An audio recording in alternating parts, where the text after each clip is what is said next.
For creating the open world experience, we definitely try to make it to where the players can actually see out pretty far and be able to see everything, which actually makes our job quite a bit more difficult.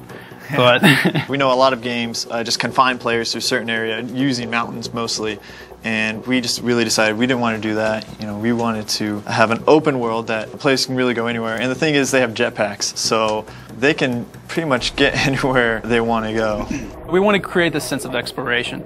So if the player sees something, he'll usually want to go to it. So if we have like this really cool mountain out in the distance, or if we have this island way out there, the player will usually try to find a way out there. And if they do, we try to usually create something. My favorite environment was, it doesn't have a real name, it's just our nickname for it, but Mushroom Island, the one you were working on. Yeah. Like at first, when you go into Copa, you pretty much go on this drop ship and you would see it right at the very beginning. And for a long time it wasn't playable. Finally we went through and then made it all playable just recently. And so when you actually go from Copa over to there, you can actually work your way up to the top.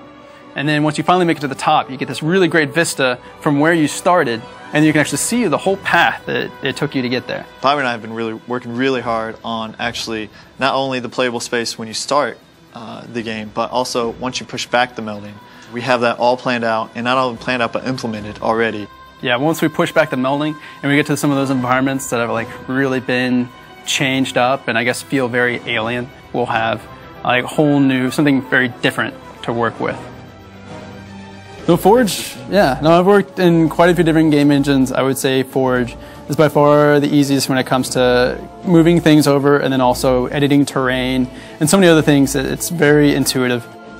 I mean, we've had several times when we've had entire cities we've built, and it's like, oh, guys, we need this moved like a mile down the beach. And it's like, oh, okay, well, it's not going to be that bad because the tool we work with actually gives us the liberty to copy it, the whole city, and paste it down the beach. What's really cool about Firefall, another thing that's really cool, is just the fact that we incorporate our PvP maps into our open world. If you go on to the coast, they had actually built this whole city just for games and an arena to watch all of the multiplayer and the PvP fights going on. And then you have it the other way around, we'll go through and we'll make something like the Chosen Fort or Shantytown, and they'll go in, and it's actually a really fun environment, and we're like, wait, you could actually make this into a PvP map. So we have story pretty much going from PvP to PvE and then back and forth.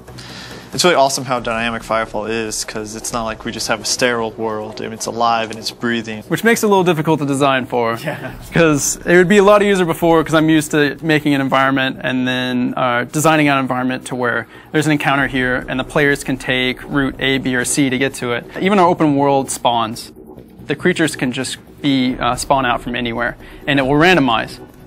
It's such a big world, and it's so open, and you have jetpacks and you can go anywhere, that I want to really make the player feel like they can really just dive into our environments and really almost get lost in this world we've created.